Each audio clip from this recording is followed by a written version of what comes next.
At my birthday party, my mother-in-law whispered something in my husband's ear, and I saw the shift in his eyes before I could react. The next moment, his slap sent me crashing to the floor. Stunned, I lay there as he turned to walk away, until a slow chuckle escaped my lips. He froze, his face drained of color. The email glowed on my screen like a confession. The Harrington Trust disbursement requires continuous marital status of no less than 5 years with no separation filings. My hand trembled as I forwarded it to my encrypted server, the final piece slotting into place. Behind me, the gray Boston dawn filtered through designer curtains James had insisted on. Curtains that cost more than my first car. I slammed my laptop shut as the bathroom door opened. Steam billowed out as James emerged, towel wrapped around his waist, his body still magnificent at 37. His eyes, however, held that increasingly vacant look I'd been documenting for months. "Happy birthday, Elise," he said, the words rehearsed hollow. He bent to kiss my cheek, his lips cool despite the hot shower. "Mother's excited about tonight. Before we begin, I want to take a moment to thank each of you for being part of this incredible journey. If you're enjoying these stories of empowerment, consider subscribing. It's completely free and helps us build this amazing community. Let's dive in." "I'm sure she is," I thought, but replied with practiced warmth. It was so generous of Victoria to arrange everything. My voice, the one I'd perfected in courtrooms to sway juries, didn't betray the ice forming inside my chest. "What are you working on?" he asked, glancing at my closed laptop. "Just reviewing the Westbrook merger documents." I lied smoothly. "Even birthday girls don't get days off at Caldwell and Pierce." He nodded, accepting this without question. When we'd first met 6 years ago, he would have teased me about my workaholic tendencies, maybe tried to coax me back to bed. That James was gone now, replaced by this polished automaton who responded to his family's signals like a trained animal. As he dressed for his morning at the family office, I retreated to my walk-in closet, the one place in our Beacon Hill brownstone without cameras. Victoria had installed the surveillance system last year during our renovation, a thoughtful security measure for her beloved son and daughter-in-law. Only I knew about the tiny devices I'd discovered during a methodical search 3 months ago. Only I knew that I'd left them functional but fed them a loop of routine activity whenever I needed privacy. Inside the closet, I pressed my fingertip against a nearly invisible seam in the wall. A panel slid open, revealing a water-resistant case containing hard drives, a backup laptop and 3 burner phones. My insurance policy, my weapon. For 4 years, I'd been the picture-perfect addition to the Harrington dynasty. Harvard law graduate, rising star at Boston's most prestigious corporate law firm, charitable foundation board member, and devoted wife to James Harrington, heir to one of New England's oldest fortunes. The society pages loved us. Victoria paraded me at every function like a prize thoroughbred. No one suspected that behind my carefully applied makeup and designer clothes, I was building a case that would bring the Harrington empire crashing down. It started with discrepancies I noticed while helping James review some family business documents. Numbers that didn't add up. Subsidiaries in countries with questionable banking laws. Then came the strange meetings James would return from with altered behavior. More withdrawn, less decisive. The way Victoria would whisper things in his ear at family gatherings that would change his demeanor instantly. I'd spent 3 years defending corporations against fraud allegations. I knew what financial manipulation looked like. I knew what psychological control looked like too. The day I found James staring catatonically at a video sent by his cousin William was the day I began my secret investigation in earnest. That night I purchased the first burner phone. From my hidden cache, I extracted a microSD card and inserted it into my secure phone. The encrypted files contained everything: bank transfers to offshore accounts,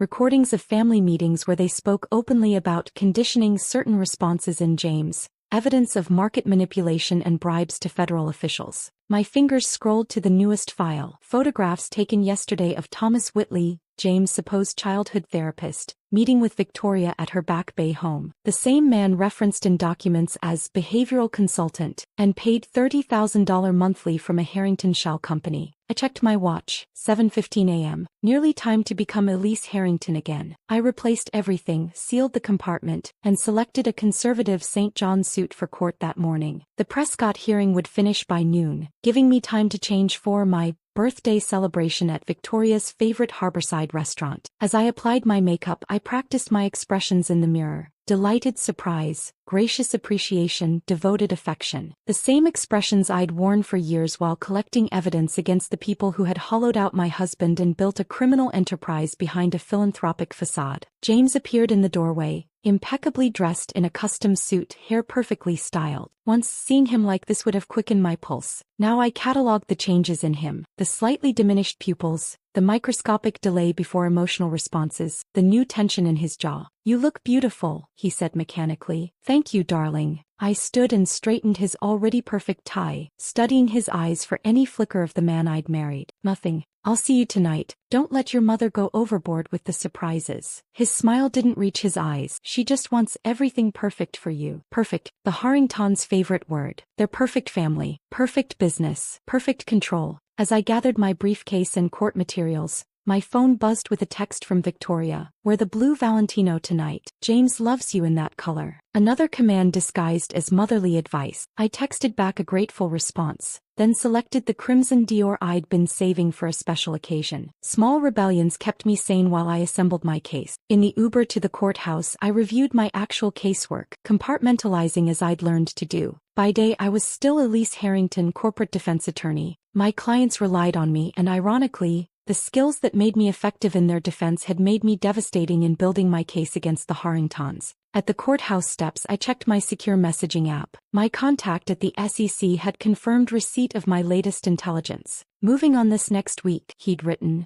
"Need anything more from your source?" I smiled as I typed back, "One final piece coming tonight." Little did Victoria know that her elaborate birthday trap for me would instead become the Harringtons' unmasking. Tonight, at my birthday celebration surrounded by Boston's elite and the family's closest allies, everything would change. I tucked my phone away and ascended the courthouse steps, my expression serene, my posture confident. Inside I was counting down the hours. The perfect facade was about to shatter, and I would be there, camera phone in hand, to capture every damning moment. The Hestia Gardens shimmered like a mirage at the edge of Boston Harbor, its glass and steel architecture catching the sunset in hues of gold and crimson. Fitting, I thought, for what promised to be a bloodletting disguised as a celebration. The restaurant had a 3-month waiting list, but the Harrington name had secured not just a reservation but the entire rooftop terrace. "Mrs. Harrington, welcome." The maitre d' practically bowed as our town car arrived. "Mrs. Victoria has been asking about you." "I'm sure she has," I murmured, accepting James's mechanical arm. He'd been silent during our ride, checking his watch every few minutes as if timing his performance. The elevator ascended smoothly to the rooftop, and I used those moments to center myself. My crimson Dior hugged my body like armor, the color a silent declaration of war against Victoria's blue Valentino directive. James hadn't even noticed my defiance, another sign of his detachment. The doors opened to a carefully orchestrated tableau. Crystal chandeliers suspended from invisible wires created the illusion of stars floating above the harbor view. White orchids, Victoria's signature, adorned every surface, and positioned strategically throughout the space were approximately 50 guests, all smiling with the practiced warmth of predators. "Happy birthday." The collective greeting washed over me as artificial as the orchid's perfume. Victoria glided forward, resplendent in midnight blue Chanel, her silver bob gleaming under the chandeliers. At 62 she remained striking, the grande dame of Boston society, whose ruthlessness was exceeded only by her skill at concealing it. "Darling Elise," she embraced me, her Hermes perfume enveloping me like chloroform. Her lips brushed my cheek as she whispered, "Blue would have complemented James better for the photograph." "I wanted to surprise everyone," I replied, matching her steel-lined warmth. Even on my birthday, her eyes flashed, the first authentic response I'd seen from her in months. She recovered instantly, linking her arm through mine to parade me through my celebration. "Everyone important is here," she announced, leading me past Boston's elite. The police commissioner, 2 state senators, a federal judge, 3 university presidents. I noted each face, mentally checking them against my files of Harrington connections. Not one of my law partners was present, not my closest friend from Harvard, not my mentor from my first firm. The guest list had been sanitized of anyone with genuine connection to me, anyone who might notice if something were to happen to the real Elise beneath the Harrington veneer. Champagne birthday girl? William Harrington, James's cousin and the family's legal fixer, appeared at my elbow with 2 flutes. "Thank you, Will," I accepted, not drinking. "Lovely to see you here." Wouldn't miss it, he replied, his Harvard-educated drawl stretched thin over something urgent. His eyes darted to the entrance, where I noticed a silver-haired man in an impeccably tailored charcoal suit being escorted in. Excuse me a moment. I watched Will intercept the newcomer, Thomas Whitley, the childhood therapist, whose practices had apparently extended well beyond conventional treatment. The man who received monthly payments categorized as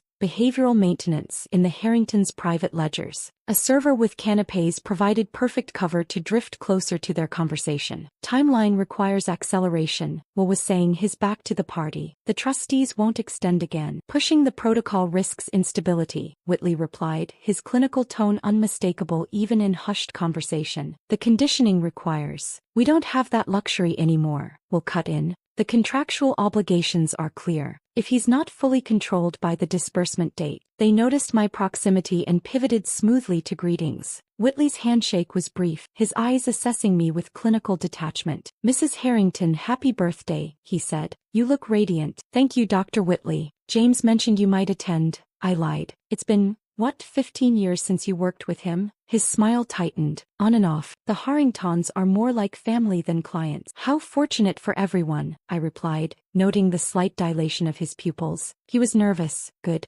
Throughout the next hour I circulated carefully, playing my role while observing the room's dynamics. Victoria remained at the epicenter, her laughter theatrical, her eyes constantly tracking me. Whenever James approached me, her attention intensified, as if monitoring a laboratory experiment. James himself moved through the party like a sleepwalker, responding to guests with programmed pleasantries. Twice I caught Whitley watching our interactions, making subtle notes on his phone. Wonderful turnout, remarked Judge Holloway, one of the Harringtons' longest allies. Victoria certainly knows how to celebrate family. Indeed, I agreed, though I'm surprised my law colleagues couldn't make it. Exclusive guest list, he chuckled. Victoria was quite specific about keeping this intimate. By intimate, he meant controlled. Vulnerability prickled at the back of my neck. This celebration was hermetically sealed. Anyone here would side with the Harringtons if something happened to me. The party shifted to dinner, Victoria orchestrating the seating with tactical precision. James to my right, her at the head of the table,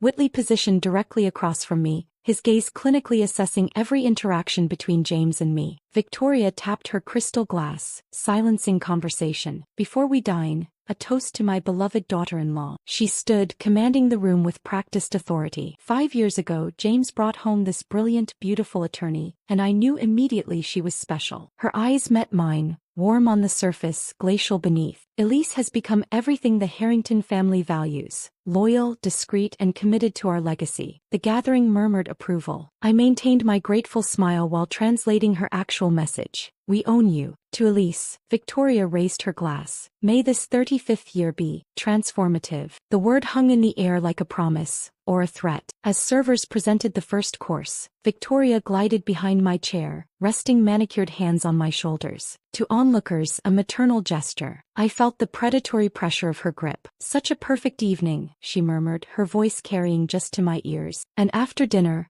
a very special announcement about the family's future. Her fingers tightened almost imperceptibly on my shoulder before she moved away, leaving behind the lingering scent of her perfume and the distinct impression of a trap about to spring. I glanced at James, finding his eyes fixed on his water glass, fingers tapping a rhythmic pattern I'd documented in my notes. A behavior that always followed Victoria's private conversations with him. Whatever they had planned for tonight was accelerating. The gift presentation would come after the main course. Victoria's chosen moment for whatever announcement she had orchestrated. I touched the slim phone in my clutch, confirming it was ready to record. The federal agents I'd been working with were on standby, waiting for my signal. The first course arrived, oysters arranged in a perfect circle. Victoria beamed at me from the head of the table, raising her glass in another silent toast. I smiled back, lifting my untouched champagne. Let the games begin. The main course plates were cleared away, leaving behind an expectant hush. Victoria nodded to the waitstaff, who began arranging an elaborate display of wrapped gifts on a marble-top table wheeled to the center of the terrace. All part of the spectacle, gifts I suspected were as empty as the smiles surrounding me. Before dessert, Victoria announced, commanding the room with practiced ease, we must honor our birthday girl properly. The guests arranged themselves in a perfect semicircle, smartphones appearing in manicured hands. In prior years, I might have felt uncomfortable being the center of attention. Tonight I welcomed every camera. James guided me to the gift table with a hand pressed firmly against the small of my back. His touch, once warm and reassuring, now felt mechanical, a practice gesture rather than an intimate connection. "Start with this one," Victoria instructed, handing me a small box wrapped in signature Tiffany blue. A collective murmur of appreciation rippled through the gathering. I accepted it with a practiced smile, unwrapping it deliberately. Inside, nestled on white satin, lay a platinum bracelet studded with diamonds, a beautiful handcuff. "It's lovely," I said, holding it up for the requisite photograph. "James, help your wife put it on," Victoria directed. As he fastened it around my wrist, I felt the weight of it, another link in their chain. The performance continued through several more gifts, all expensive, all selected to reinforce my position as a Harrington possession rather than an individual. A designer handbag, a weekend at their Martha's Vineyard estate, a donation in my name to the Harrington Foundation. And now, Victoria's voice softened dramatically, "for our special announcement." She glided forward, her movement so precisely timed it might have been choreographed. The scent of her Hermes perfume arrived a moment before she did, wrapping around me like an invisible constrictor. The room stilled, all eyes focused on our tableau, Victoria, James, and me, arranged like figures on a chessboard. Her hand rested on James's shoulder, fingers digging in slightly at precise pressure points I'd documented in my research on physical triggers.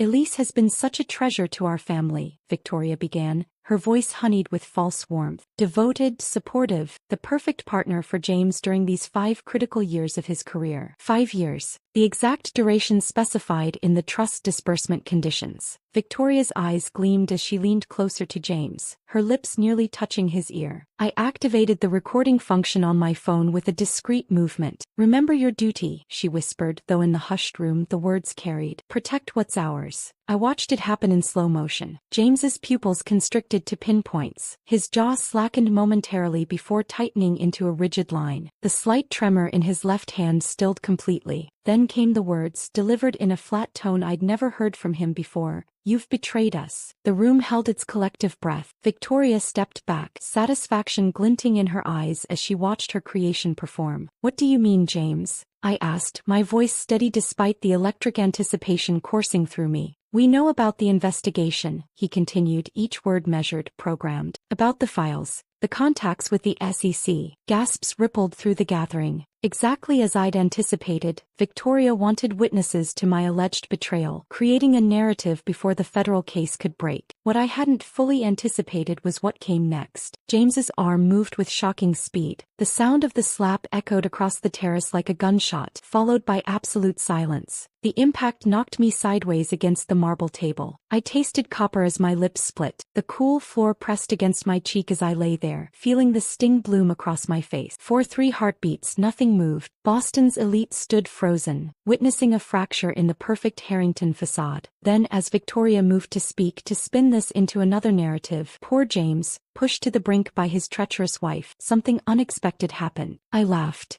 It started small, a bubble of sound that escaped my bloodied lips. Then it grew, resonating across the stunned gathering. I pushed myself up, crimson Dior smeared with blood, and continued laughing, clear, genuine laughter that cut through the manufactured atmosphere like a blade. "Perfect timing, Victoria," I said, my voice carrying across the silent terrace. Every smartphone still raised, still recording. "You couldn't have scripted it better if you tried." Confusion clouded her perfectly composed features. This wasn't in her scenario. The disgraced wife was supposed to cower, to plead, perhaps to threaten weakly before being escorted out. "James," she snapped, "help your wife up. She's clearly unwell." But James stood motionless, horror dawning in his eyes as the programming fractured. He stared at his hand as if it belonged to someone else. "What did I just?" he whispered, the vacant look receding. "Elise." I rose without assistance, dabbing at my split lip with a white linen napkin. The bright blood bloomed across it like a Japanese watercolor. "You should check your phones," I addressed the gathering calmly. "You've all just witnessed and recorded a perfect demonstration of the Harrington conditioning program, the same program documented in the files I've spent years collecting." I turned to face Victoria directly, savoring the moment her composure began to crack. 5 years, Victoria. That was the requirement for James to access his grandfather's trust. A stable marriage for 5 years. I smiled, tasting blood. "But assault in front of witnesses tends to complicate divorce proceedings, doesn't it?" Understanding dawned in her eyes, followed by something I'd never seen there before. Fear. "You did this deliberately," she hissed. "You provoked us." "I didn't have to," I replied, You've been conditioning James for years. All I had to do was wait and document. I gestured to the crowd of shocked faces and raised phones. And now so has everyone else. The puzzle pieces I'd assembled over years. The financial fraud, the psychological manipulation, the carefully orchestrated control of James, had just been validated by their own actions, in front of the very power structure they'd cultivated. My phone is sending interesting data packages to several agencies right now, I continued conversationally, including evidence of how Thomas Whitley here helped condition James to respond to specific triggers. I nodded toward the therapist who had gone deathly pale. The physical response programming was particularly effective, wouldn't you say, doctor? The first chime of a news alert sounded from someone's phone, then another, and another. My deadman switch had activated the moment the GPS in my phone registered an impact consistent with physical assault, sending my complete evidence package to the authorities and select media outlets. Victoria's empire wasn't just cracking, it was imploding in real time, in front of the very society she'd manipulated for decades. And as I stood there, blood on my lips and triumph in my heart, I knew there was no going back. You can't possibly, Victoria began, but froze as her phone chimed with the same news alert now rippling through the gathering. James stood paralyzed, staring at his hand as if it belonged to someone else, the horror of his action visibly dawning on him. His programming was breaking down, cracks appearing in the facade that had been constructed around his true self. Elise, I didn't mean to, I don't know why His voice cracked, genuine emotion breaking through the conditioning. I know you didn't, I said softly, addressing him directly for the first time in months. That's exactly my point. I turned to face the stunned audience, these powerful people who had been the Harringtons' shield and sword for decades. The blood on my lip gave me a strange authority, the power of undeniable truth. For those checking your phones, yes, that alert is about the Harrington family, I confirmed, my courtroom voice carrying clearly across the terrace. What you've just witnessed is the culmination of a 5-year investigation into one of the most sophisticated criminal enterprises in Boston. Judge Holloway's face had gone ashen. Senator Prescott was already backing toward the exit. I locked eyes with each of them, ensuring they understood their complicity was also documented. The Harrington Foundation has laundered approximately $340 million through its charitable programs, I continued, diverting funds intended for education initiatives into offshore accounts controlled by shell companies in the Cayman Islands and Singapore. Victoria's composure was unraveling visibly now, her perfectly manicured hand clutching at her throat where a pulse hammered beneath her diamond necklace. You have no proof, she hissed, but her eyes darted to Thomas Whitley, who had begun inching toward the exit. Dr. Whitley, perhaps you'd care to explain to everyone the meaning of Project Sentinel? I called out, stopping him in his tracks. The behavioral modification program you've been implementing on James since he was 12 years old, designed to ensure complete compliance with family directives? Whitley froze, his clinical detachment vanishing as 50 pairs of eyes turned to him. That's privileged therapeutic information, he stammered, clinging to professional jargon as a shield. Therapeutic, I echoed, raising an eyebrow. Is that what you call conditioning a child to respond to specific physical and verbal triggers, programming responses that override his conscious will? I gestured to James, who had sunk into a chair, his face buried in his hands. Would you like to explain the monthly payments of $30,000 categorized as behavioral maintenance in the Harringtons' private ledgers? I turned back to the gathering, using every skill I'd honed in the courtroom to hold their attention. My evidence package, which has now been received by the SEC, FBI, and the Boston Globe, contains over 2,000 documents detailing financial fraud, tax evasion, market manipulation, and, most disturbingly, the psychological abuse of James Harrington to maintain control of the family fortune. William Harrington stepped forward, adopting his most authoritative legal tone. These are wild accusations from a disgruntled wife. If there were any truth to them, the Westlake acquisition, I interrupted, naming a deal that had made headlines the previous year. Insider trading based on information obtained through blackmail of a Securities and Exchange Commission official. The documents include the original communications, the payments made to shell companies, and the exact trading patterns that followed. William's confident expression faltered as I named the specific transaction. I continued relentlessly. The charitable donation to Boston Children's Hospital last year, lauded in every newspaper, 87% of those funds were redirected through 3 separate foundations before landing in an account controlled by Victoria Harrington in Zurich. I met Victoria's gaze directly. Account number 8904-7721-3344-0012, opened under the name Helen Marsden,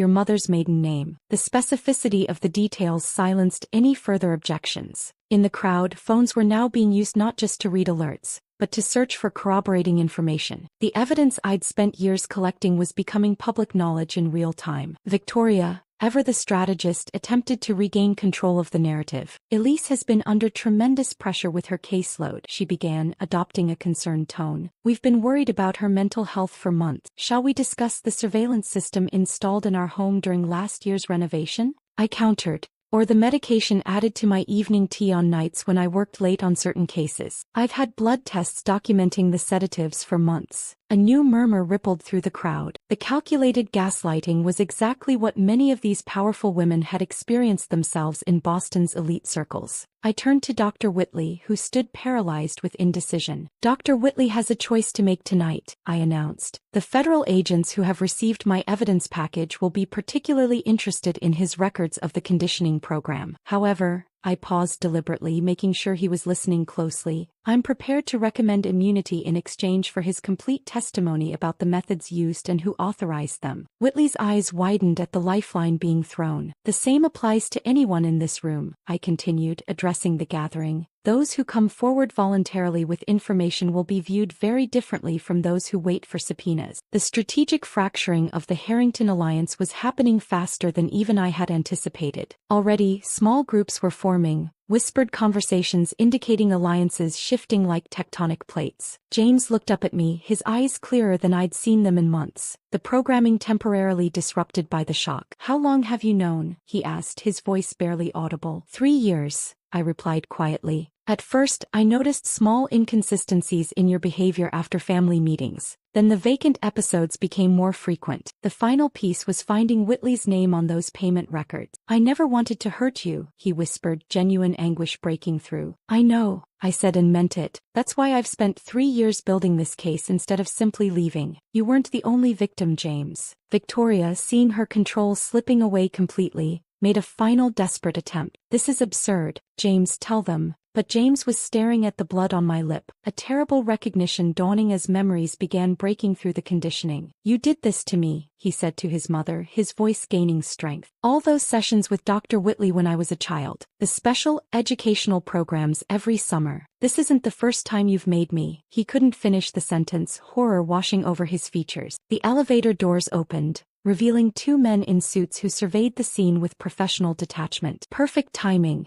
I noted, recognizing my contacts from the FBI. Gentlemen, I believe several people here are eager to make statements. The evidence I'd gathered was no longer just files on secured servers. It was unfolding in human drama across the rooftop terrace, as decades of manipulation, fraud, and control began to unravel thread by thread. And at the center stood Victoria, her empire crumbling, her mask of perfection finally, irrevocably shattered. The FBI agents moved with practiced efficiency, securing the exits while introducing themselves to the increasingly agitated crowd. One of them, Agent Rivera, whom I'd been feeding information to for months, gave me a nearly imperceptible nod as he approached Victoria. Mrs. Harrington, we have a warrant to seize all electronic devices and documents in your possession, he stated, his tone professionally neutral as he presented the paperwork. Victoria's hand trembled as she took the document, her eyes scanning it with the desperate intensity of someone searching for an escape clause. Finding none, she turned to William, who had already begun backing away from her, the family's legal fixer already calculating his own exit strategy. This is absurd, she insisted, but her voice had lost its authoritative edge. Do you know who I am? Who we know. That's precisely why we're here, Mrs. Harrington, Agent Rivera replied. Around us, the elegant birthday celebration had transformed into a scene of barely contained chaos. Servers stood frozen, champagne bottles still in hand, as the Boston elite began their strategic retreat. Judge Holloway was already speaking urgently into his phone. Senator Prescott's wife was tugging at his sleeve, distancing themselves from the Harrington nucleus. Phones continued buzzing with increasing urgency. I caught glimpses of headlines flashing across screens. Breaking: Harrington family under federal investigation. Boston's elite philanthropic family accused of massive fraud. Psychological manipulation allegations rock Harrington empire. The Boston Globe had moved faster than I'd anticipated, already publishing the first wave of revelations from my evidence package. Social media would be exploding within minutes. The carefully constructed Harrington mystique was unraveling in real time. Victoria made one last desperate attempt to maintain control, raising her voice to address the scattering guests. This is all a terrible misunderstanding, a family dispute being tragically misrepresented. Her perfectly modulated voice cracked slightly. I'm sure we can count on our friends too. Victoria, the police commissioner who moments ago had been laughing at her jokes, cut her off with a tight smile. I think it's best if we speak tomorrow. Through counsel, the abandonment was beginning. Like rats from a sinking ship, the powerful figures who had protected the Harringtons for decades were rapidly recalculating their own exposure. Nearby, James had collapsed into a chair, his breathing ragged. The psychological walls constructed around his authentic self were crumbling,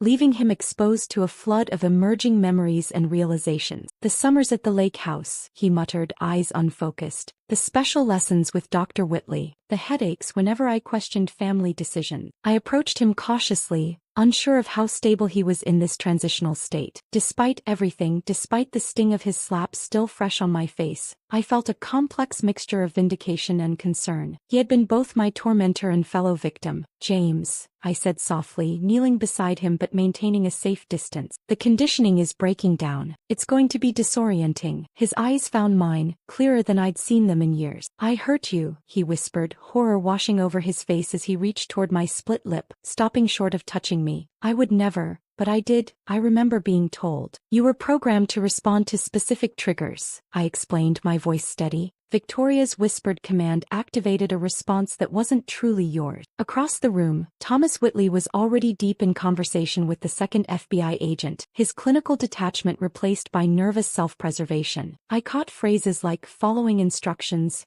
and didn't know the full extent. How much do you remember about the conditioning? I asked James. He pressed his palms against his temples. Fragments. Sessions in the study at the lake house. Words repeated while I was under medication. Punishments when I resisted. His voice broke. They've been doing this to me since I was 12. My own family. My own mother. The realization seemed to physically pain him, his body curling forward as if wounded. Here was the real James emerging from beneath layers of programming, vulnerable, horrified, genuine. Victoria, seeing our conversation, attempted to intervene despite the FBI agent beside her. James, darling, don't listen to her, she called, desperation making her voice shrill. She's turned you against your family. After everything we've done for you. After everything you've done to him, I corrected, rising to face her. The evidence includes video recordings of conditioning sessions, Victoria. Sessions where you personally instructed Dr. Whitley on which behaviors to suppress in your son. Victoria's face contorted, her carefully maintained facade finally shattering completely. He needed guidance, structure. The Harrington legacy had to be protected from his weakness. The naked truth of her perspective silenced the room. Even the FBI agents paused, witnessing the mask slip to reveal the monstrous priorities beneath. James stood shakily, years of programming warring with emerging clarity. My weakness was wanting my own life, he said, each word strengthening him. Wanting to study literature instead of finance. Wanting to marry for love instead of strategic advantage. His eyes found mine. Was any of it real between us? Or was I just following another script? The question pierced me. Despite everything I'd uncovered, despite my justified anger, I couldn't bring myself to twist the knife further. The beginning was real, I answered honestly, before they intensified the conditioning. That's why I stayed. I saw glimpses of who you really were, enough to know you were as much a victim as anyone they'd harmed. Outside, police lights now illuminated the night, reflecting off the harbor waters. More federal agents were arriving, along with evidence response teams. The Harrington Empire's collapse was accelerating by the minute. Victoria was being formally read her rights, her posture still regal despite everything crumbling around her. William was already negotiating, his legal mind calculating the benefits of early cooperation. Thomas Whitley sat alone, scribbling what appeared to be a detailed statement, occasionally glancing at James with what might have been regret. I stood at a crossroads. My vengeance was complete. The evidence I'd gathered would ensure justice for the financial crimes, the manipulation, the psychological abuse. I could walk away now, leave James to find his own path through the wreckage. But as I watched him struggling to process decades of psychological manipulation, I recognized something of myself in his disorientation. I had spent 5 years living a double life, maintaining a perfect facade while pursuing secret goals. We had both been changed by the Harringtons' toxic influence. I can help you understand what they did, I offered, surprising myself. I've documented the techniques, the triggers. It might help with your recovery. James looked up, vulnerability and hope warring with shame in his expression. After what I did to you, why would you help me? I touched my split lip, feeling the sting. Because unlike your family, I can distinguish between the puppets and the puppeteer. Around us, the Harrington Empire continued its spectacular implosion, years of manipulation and deceit exposed to the harsh light of justice. And in that chaos I made my choice. 6 months after my birthday celebration turned revelation, I sat in the federal courthouse watching Victoria Harrington enter in handcuffs. Gone were the designer clothes and perfect makeup, replaced by a prison-issued jumpsuit and the pallor that came from confinement. Still, she held her head high, refusing to acknowledge the spectators who had come to witness the matriarch's downfall. The courtroom was packed with journalists, former business associates and, most importantly, others who had been victimized by the Harrington family over decades. Some I had found through financial records. Others had come forward after the initial reports broke. Each carried their own story of manipulation, coercion, or financial destruction. All rise, the bailiff called as Judge Matsuda entered. Not Judge Holloway, who had recused himself immediately after my birthday revelation and was now under investigation himself for his role in several questionable Harrington judicial outcomes. The proceedings moved with the inexorable rhythm of justice finally unleashed. The prosecution presented evidence meticulously organized from my files and substantially expanded through the federal investigation that followed. Bank records, witness testimonies, psychological evaluations. The truth laid bare beneath the harsh fluorescent lights of the courtroom. Victoria's legal team had crumbled in the preceding months. William Harrington had turned state's evidence almost immediately, prioritizing self-preservation over family loyalty. The prominent defense attorneys initially retained had withdrawn one by one as the depth of the evidence became clear. Now she sat beside a court-appointed defender who seemed overwhelmed by the case's complexity. During a recess, Mara Chin, one of the forensic accountants assigned to the case, approached me in the hallway. "We've traced over $480 million in misappropriated funds," she said quietly. "Your initial estimates were conservative." I nodded, unsurprised. "What about the trust?" "That's the interesting part," Mara replied. "The grandfather's original trust document contained ethical operation clauses that the family had suppressed. The court is considering using those original provisions to redirect the assets toward restitution." This development validated my deepest hope, that justice wouldn't just mean punishment for the guilty, but restoration for the harmed. The Harrington fortune, built through generations of manipulation and fraud, would be used to heal the damage they had caused. Outside the courthouse steps each afternoon, I met with former employees, business partners, and even family members who had been pushed aside when they questioned Victoria's methods. Each shared pieces of the puzzle I hadn't known, extending the pattern of abuse and control back decades before my involvement with the family. Angela Harrington, James' cousin who had been disinherited at 19 for refusing Victoria's career guidance, became a particularly valuable ally. Her insights into the family dynamics helped prosecutors understand the systematic nature of the psychological manipulation. "They did it to all of us in different ways," she explained during one of our strategy sessions. "But James got the worst of it after his father died. Victoria saw him as the key to everything." Thomas Whitley's testimony proved devastating to Victoria's defense. In exchange for immunity, he provided detailed records of the conditioning techniques employed, the specific triggers installed, and Victoria's explicit instructions regarding James' development. The clinical precision of his notes left no room for doubt about the deliberate nature of the psychological abuse. James himself was absent from the proceedings, receiving treatment at a specialized facility focused on deprogramming and recovery from psychological manipulation. His own legal standing remained complex, both perpetrator and victim. The slap that had been the catalyst for the Harrington downfall was being considered in light of the documented conditioning. I visited him once a month, maintaining professional boundaries while providing information that aided his recovery. The man emerging from beneath the layers of programming was thoughtful, uncertain, and grappling with profound guilt over actions taken under his mother's influence. "I don't know who I am without their directives," he confessed during one visit. "Sitting in the facility's garden,